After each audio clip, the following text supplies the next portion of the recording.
आज से 4 दिन बाद महापरिवर्तन योग, धनु राशि वालों की जिंदगी में बदलाव का समय।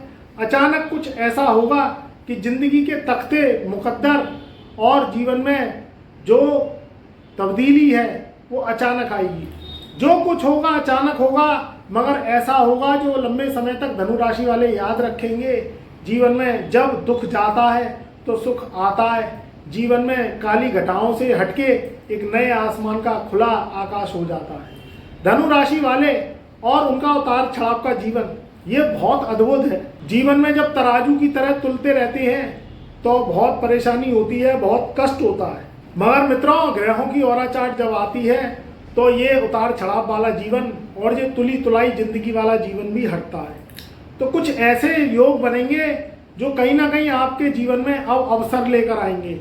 ये 4 दिन बाद का घटना आपके जीवन को बदल के रख देगी। धनु राशि वाले जीवन अब जो जिएंगे वो बहुत अद्भुत होगा। मित्रों, कुछ ग्रह ऐसे होते हैं जो राजयोग बनाते हैं।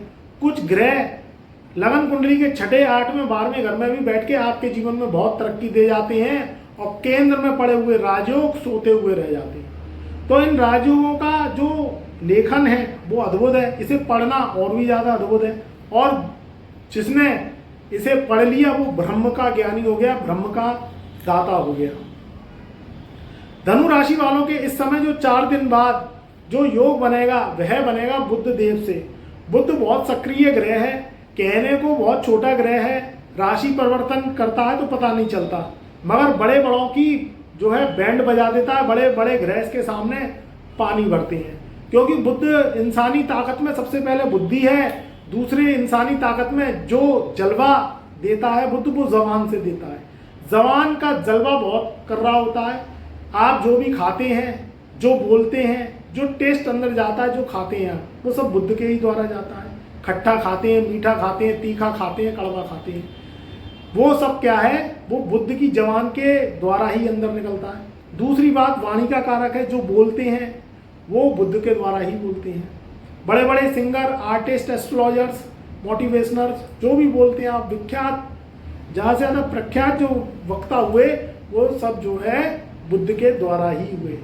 बड़े बड़े आर्टिस्ट हैं, सिंगिंग करते हैं, किसी भी तरीके से डांसिंग करते हैं, कॉमेडी एक्टर्स हैं, मोटिवेशनर हैं, एस्ट्रोलॉजर्स हैं, वो सब बुध के सुप्रभाव से भी देखे जाते हैं। दांतों का कारक बुध है। दांत नहीं तो कुछ नहीं। दांत है जो जहान है, क्योंकि सारा जो चवैया है वो दांतों से ही चलता है। तो दांत के कारक बुध है। अब बुध क्या है, नस के कारक है, नसों के कारक है, माइंड के कारक है। माइंड से सोचा हुआ एक आइडिया जिंदगी बदल देता है और माइंड से ही मनुष्य चलता है। सारे सर्किट माइंड से ही जुड़े हुए हैं। ये ईश्वर ने सबसे अद्भुत जो बनाया वो वस्तु बनाया इंसान, और इंसान भगवान ना बने बस ये उसको पता नहीं थी।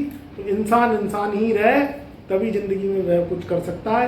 अहंकार को जन्म वह ना दे। तो यहाँ बुद्ध महाराज अब राशि परिवर्तन करेंगे, क्योंकि बुद्ध की व्याख्या करना जरूरी इसलिए क्योंकि आपको पता चले कि बुद्ध का महत्व क्या है। बुद्ध कहने में बहुत छोटा ग्रह है, राजकुमार ग्रह है। राशि परिवर्तन 35 से 40 दिन में कर जाता है, मगर इसका राशि परिवर्तन बहुत जो है अद्भुत होता है। अच्छे अच्छे ग्रहों के छक्के छोड़ा देता है। अब आपके धनु राशि वालों के 11वें घर से निकलकर बुद्ध महाराज आज से 4 दिन बाद, यानी ये वीडियो आते आते 4 दिन हो जाएंगे, और 29 अक्टूबर सन 2024 को ये जो है दोपहर के 3:45 पर ये करेंगे अपना राशि परिवर्तन, और 11वें घर से निकल के बुद्ध देव आ जाएंगे 12वें घर में। 12वें घर में बुद्ध वृश्चिक राशि में आएंगे। बुद्ध कहीं ना कहीं एक राजयोग भी बना रहे हैं। अब क्या है, 12वें घर में बुद्ध का आना लाल किताब की गोचर की कुंडली के अनुसार, गोचर में तो वृश्चिक राशि में, मगर लाल किताब के पक्के खाने के अनुसार बुद्ध का 12वें घर में आना ये नीच अवस्था का हो जाता है। 12वां घर पक्का है, नीच अवस्था हो जाती है, मगर राशि वृश्चिक है इसलिए नीच का प्रभाव नहीं रहेगा। और इसकी जो नीचता है वो भंग भी एक ग्रह करेगा, और वो जो एक ग्रह है वो है गुरु। गुरु आपके 6ठे भाव में वक्री चल रहे हैं। वक्री गुरु कहीं ना कहीं आपकी ज़िंदगी को पलटने आया है, कहीं ना कहीं आपके जीवन में तरक्की को बहुत ज़्यादा बूस्ट देने आया है। मगर 6ठे भाव के गुरु के जो है जो अवसाद हैं वो तो रहेंगे, जो फल हैं वो रहेंगे, भले ही वक्री है मगर बैठा तो आपके छठे भाव में है। तो छठे भाव के गुरु की दृष्टि बुध पे 12वें घर के, तो समसप्तक दृष्टि से गुरु बुध को देख रहे हैं। समसप्तक दृष्टि से जो 12वें घर में गुरु आज से 4 दिन बाद प्रवेश करेंगे, तो गुरु बुध का एक ट्रांजैक्शन बनेगा, गुरु बुध का एक राजयोग बनेगा। हालांकि ये सम मित्र है, घनिष्ठ मित्र नहीं है, कहीं ना कहीं शत्रुता का भाव भी रखते हैं सम मित्र होने के बावजूद भी, क्योंकि मित्रों गुरु है ज्ञान का कारक और बुध है बुद्धि का कारक। एक ज्ञानी आदमी की एक व्यापारी से नहीं बन सकती, क्योंकि वो व्यापार कर रहा है, वो व्यापार की बुद्धि को लेके चल रहा है, नफे को नुकसान को देख रहा है। मगर जो ज्ञानी है, ज्ञानी मतलब कोई साधु हो गया, महात्मा हो गया, वो बुद्ध का मेल नहीं कर सकता, क्योंकि वो चल रहा है व्यापार की दृष्टि से, और ज्ञानी को व्यापार से कोई मतलब नहीं है, उसे नफे नुकसान से कोई मतलब नहीं है, उसका तो ज्ञान ही प्रिय है, ज्ञान को दे के ही वो सबका भला करता है। मगर ये बात बुद्धि की समझ में नहीं आती, इसलिए एक सममित्र और एक शत्रुता का व्यवहार रखते हैं ये। मगर कभी कभी शत्रु ग्रह मिलके भी एक राजयोग बना जाते हैं। अब छठा भाव है रोग ऋण शत्रु का, देनदारियों का, कर्जे का, कंपटीशन का, चुनौती का, और 12वां भाव किसका है? खर्चे का, विदेश यात्राओं का, नुकसान का, इन्वेस्टमेंट्स का। कहीं ना कहीं ऐसे इन्वेस्टमेंट आदमी कर बैठता है जो लाखों की संपत्ति को करोड़ों में बदल देते हैं, करोड़ों की संपत्ति को अरबों में बदल देते हैं, और वो संपत्ति बढ़ के कई गुना बढ़ जाती है। कहीं ना कहीं कोई ऐसे पैसों के इन्वेस्टमेंट आप लोग कर देते हैं जो कि सैकड़ों में लगाए थे, आज उनके लाखों करोड़ों रुपए हो गए। कुछ टाइम ऐसा निकला जो एकदम से पूंजीगत लाभ उसमें प्राप्त हो गए। बहुत ऐसी चीज़ें हैं, चाहे शेयर से संबंधित है, सेंसेक्स से संबंधित है, सोना चांदी में कहीं इन्वेस्टमेंट कर दिया आपने, या कोई भूमि में कर दिया, भवन में कर दिया, फ्लैट्स में कर दिया, ज़मीन खरीद ली, गाड़ी खरीद ली, प्रॉपर्टीज़ खरीद ली, कहीं ना कहीं ऐसा इन्वेस्टमेंट कर दिया तो उसमें बहुत अचूक धन लाभ आपको मिल गया। मगर एक इसका विपरीत भी एक सोच है, एक विपरीत भी अवस्था है। अब विपरीत अवस्था क्या है कि कहीं ना कहीं आपने कोई इन्वेस्टमेंट किया, वो इन्वेस्टमेंट आपने किया लाखों का, मगर उसकी वैल्यू हो गई हजारों। आपने कोई इन्वेस्टमेंट किया करोड़ों का, कोई काम किया, धंधा किया, कारोबार किया, कोई शेयर खेल लिया, भूल चूक से कोई जुआ सट्टा लॉटरी खेल लिया, या कहीं ना कहीं आपने कोई विदेश में व्यापार किया, एक्सपोर्ट इंपोर्ट किया, ऑनलाइन का कारोबार किया, और उसमें पूंजीगत जो है बैलेंस जीरो रह गया, यानी उसमें आपको नुकसान चला।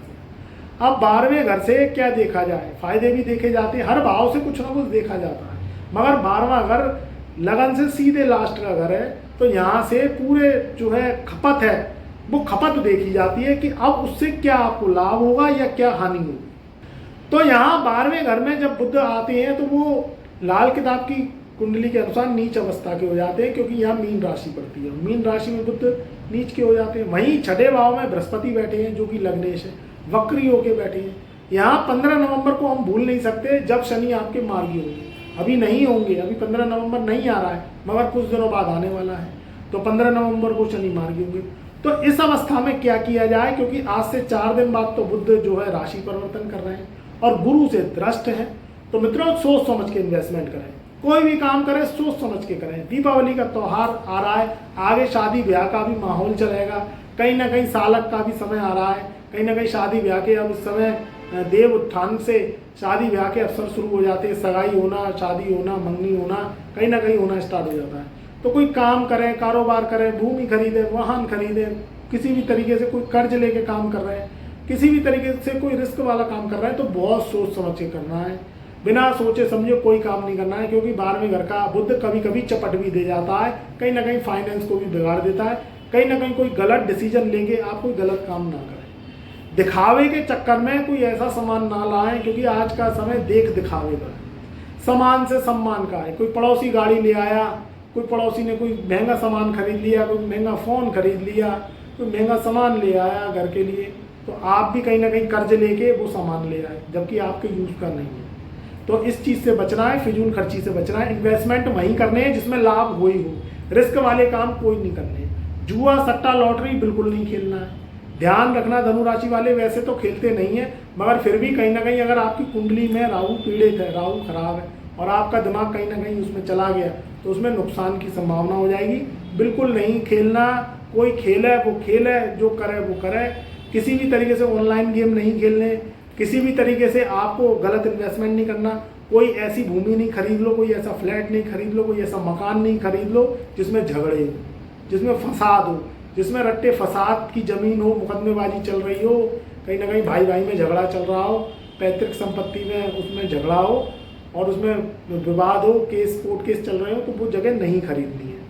वाहन खरीदें तो सोच समझ के खरीदें, कर्जा लें तो सोच समझ के लें, कोई व्यापार करें तो सोच समझ के करें। हाँ, नौकरी के लिए ये समय बहुत अच्छा रहेगा। कहीं ना कहीं कोई प्राइवेट कंपनी में, एमएनसी में या सरकारी जॉब के लगने के चांस है, वो आपकी लग जाएगी और 15 नवंबर से तो ये चीज़ें बहुत ही अच्छी हो जाएंगी। तो मैंने आपको दोनों तरीके से आपको बता दिया। ध्यान भी रखना है, सोच समझ के काम करने हैं, रिस्क वाले काम नहीं करने हैं। ज़्यादा बड़े इन्वेस्टमेंट करें, ज़्यादा आप बड़े लेवल पे काम करें, या कोई नया दुकान खोलनी है, नई शॉप खोलनी है, तो फिर भैया एक बार कुंडली विश्लेषण करवा लेना, तब कोई काम कारोबार करना। क्योंकि कभी कभी अपनी जन्म पत्रिका से कोई काम खोलें आप तो वो फलता नहीं है, तो फिर हम उसमें उपाय बताते हैं, कहीं ना कहीं रेमेडीज़ बताते हैं, या आपके कोई और परिवार के सदस्य हैं उनके अनुसार आप कोई नाम से काम कारोबार खोले तो उसमें तरक्की हो।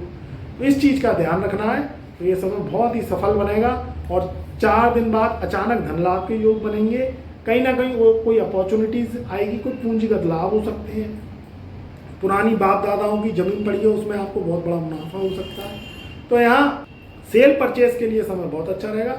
जो भी डील करें, जो भी कहीं ना कहीं प्रॉपर्टी से लेके गाड़ी से लेके वाहन से लेके या कोई भी डील करें तो कागजों को सोच समझ के डील करें, सोच समझ के साइन करने हैं, सोच समझ के पढ़ के काम करना है, 4 दिमाग खोल के काम करना है। तो इस चीज़ को ध्यान रखेंगे तो ये समय बहुत उत्तम रहेगा। और कोई ज़्यादा दिक्कत परेशानी आ रही है तो एक बार कुंडली विश्लेषण करवा लो। वैसे भी 2025 लगने वाला है, तो नए कुंडली विश्लेषण करवाइए, नए वर्ष फल के उपाय लीजिए हमसे। तो हमसे कुंडली विश्लेषण करवा सकते हैं ओनली व्हाट्सएप मैसेज के द्वारा। हमारा जो डिस्क्रिप्शन में व्हाट्सएप का नंबर दिया हुआ है उसी पे ही संपर्क करना है। चैनल के डिस्क्रिप्शन में दिया हुआ है, उस पर आप संपर्क कर सकते हैं, जय गुरुदेव लिख सकते हैं, सारी डिटेल आपको मिल जाएगी। और हाँ, आज फीस पे करेंगे तो 15 दिन में कुंडली विश्लेषण होगा। कुंडली विश्लेषण में जल्दबाजी हो नहीं पाएगी। अगर आपको जल्दी कुंडली विश्लेषण करवाना है तो जल्दी आइए, टाइम लगता है, ये कोई हलवा नहीं है, पूरी नहीं है जो हाल बन जाए, समय लगता है, माइंड का काम है, बहुत समय से किया जाता है। हस्तलिखित हाथ से लिखकर कुंडली विश्लेषण करते हैं और आपको प्रश्न उत्तर आपके और एस्ट्रो उपाय देते हैं। तो जब भी आए ये सोच के आए कि आपको उपाय मन भाव से करने हैं, उपाय करेंगे तभी रास्ते खुलेंगे, आपके प्रश्नों को उत्तर देंगे। और कुंडली विश्लेषण करवाना है तो जल्दी आइए, तभी कुंडली विश्लेषण हो पाएगा। आप देर से आए फिर क्या जल्दी करिए गुरुजी, तो भैया जल्दबाजी हमारे पास नहीं है, जल्दी नहीं हो पाएगा। 15-18 दिन का समय लगता है। तो ये भी मैंने आपको बता दिया। और चैनल पर नए आए हैं तो एक बार चैनल को सब्सक्राइब कर लेना, क्योंकि वीडियो में इतना खो जाते हो कि वीडियो तो पूरा देख लेते हो मस्त तरीके से और सब्सक्राइब करना भूल जाते हो। तो भैया आपको नोटिफिकेशन हमारी तभी मिलेंगी जब आप चैनल को सब्सक्राइब करेंगे, घंटी वाले बटन को ऑल पे सेलेक्ट करेंगे और कमेंट में जो है जय गुरुदेव अवश्य लिख देना, क्योंकि हम ही आपका बेड़ा पार लगाएंगे, जीवन में आपकी कठिनाई दूर करते चले जाएंगे और आपकी नैया जो है मंजिल तक पहुंचा देंगे। तो मेरा प्यार, मेरा आशीर्वाद, मेरा जो है मेरी शुभकामनाएं, और जो दीपावली की और धनतेरस की और भैया दूज की और गोवर्धन पूजा की आपको दीपावली से अभी से ही मैं शुभकामनाएं दे देता हूँ। तो भैया मस्त रहो, अच्छा खाओ, स्वस्थ रहो, ठंडा पानी पियो और आराम से ज़िंदगी चिंता मुक्त गुजारो। और मेरी वीडियो टाइम टू टाइम आप आहार के रूप में लेते जाओ तो आपको मोटिवेशन मिलती जाएगी। तो मेरा प्यार आपके सदा सदा।